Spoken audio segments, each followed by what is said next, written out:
Hello, welcome to the costume department of The Chosen. Today we're going to show you how we dress our background. Today we have our female model. She's going to wear our base layer, which is just a T-shaped garment. When you search for one, you can also find it under tunic. We're going to put a second layer over the top.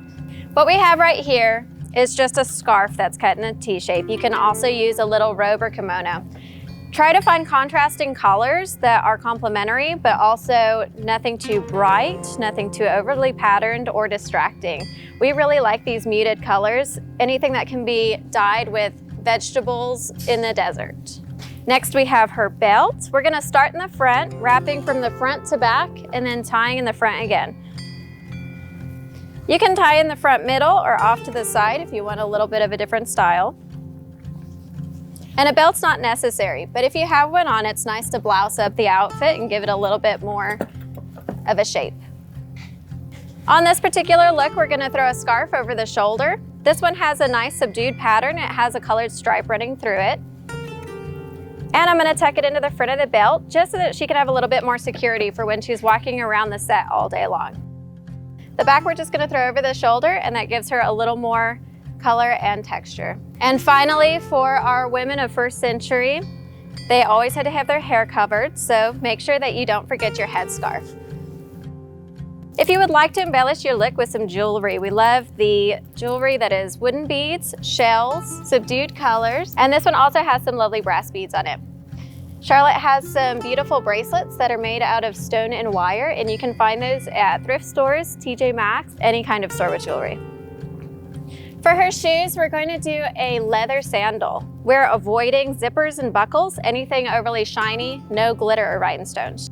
Remember when you're dressing that you'll be in this outfit all day, so make sure you're comfortable and warm. And if you have any tattoos, please make sure you wear a long sleeve or something wrapped around your wrist to cover anything that you may not want to show. We're going to demonstrate now a few different ways that you can wrap your head when you have long hair. Charlotte has beautiful bangs and modern colored hair, so we're gonna ask her to completely cover it up. Keep in mind if you have any kind of highlights, unnatural hair colors, or if your hair is dyed like a bright red or blonde, you want to make sure that you completely cover your head all the way around. So we're gonna start with a headband. This is just a stretchy headband that you can get from a dollar store or Walmart, and I'm gonna have you put that on all the way down to your neck, and then push it up over your bangs. Perfect. This gives her a nice clean line all the way around her hair. I'm gonna ask you now to put your hair in a low ponytail so that we can get it all gathered up, and when we do the headscarf, everything is covered up. We're going to do a beautiful scarf with lots of colors and stripes, but they're subdued colors. It's not overly bright or distracting, but it will give her a lot of great colors and textures for her costume. First, we're going to start by finding the center of our fabric and putting it over her forehead. If you'll hold on to that for me, please. I'm going to throw the extra over her shoulders, and I'm going to take a decorative piece of fabric that I can wrap around the front to hold it all in place. Something like this, you can use a little thin belt, you can use a piece of leather, you can use a piece of fabric, or you can even just use a strip of ripped fabric for some texture. I'm going to tie this under her low bun, that way her hair doesn't escape underneath the fabric while she's walking around on set.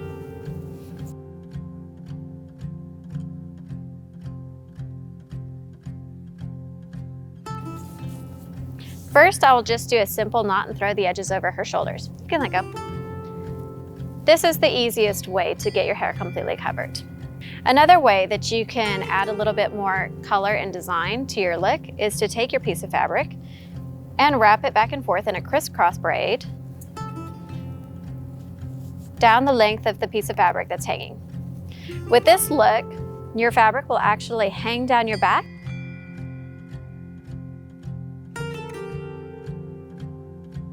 and you can throw it over one shoulder if you prefer. Feel free to get creative with what you wrap around your head wrap. If you have a string of wooden beads, you can add that to your tie. Another example of a very simple women's head wrap that I'm going to show you is one where we start with our headband, and we're going to use this beautiful pashmina to just throw over the shoulder. I'm gonna have it longer on one side and shorter on the other. And I'm gonna have you hold on to that.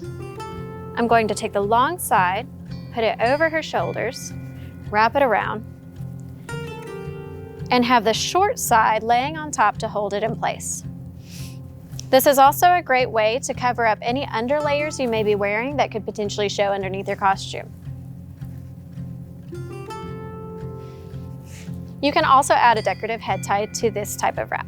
Let's take a look at some of the jewelry and belts that you can find to complete your outfit. These are some great examples of belts that we've picked up at thrift stores.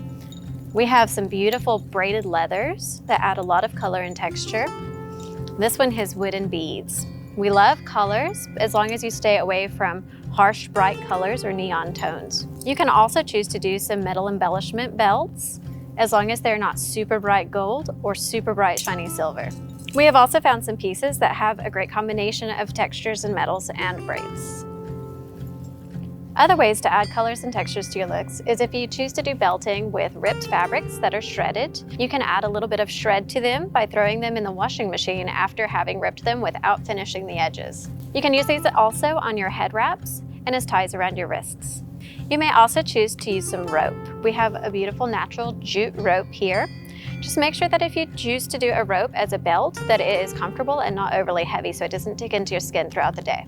Thrift stores also have some great scarves. Scarves have beautiful color and texture for adding a twisted belt around your middle, or you can use it around your head. Some of the jewelry that we love include natural glass beads, wooden beads, shells, and different muted colors.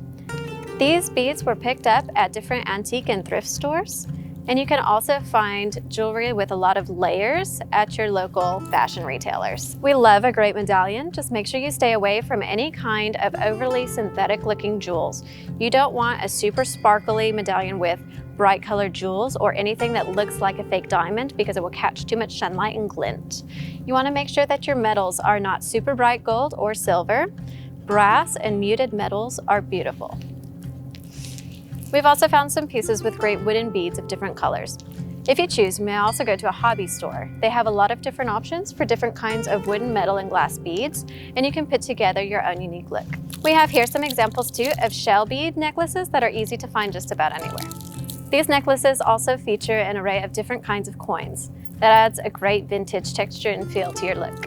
Here are some examples of great pieces of jewelry you can find and use as far as earrings go. There are great hammered metals using silvers and bronzes that aren't overly bright or shiny. Inlaid jewels and gems and pearls are perfectly acceptable as long as they're not overly synthetic and bright. You can also find some great pieces that have some woven wooden accents and features, or jewelry and earrings with leather pieces. You can also find some great bracelets with twisted metals and stones.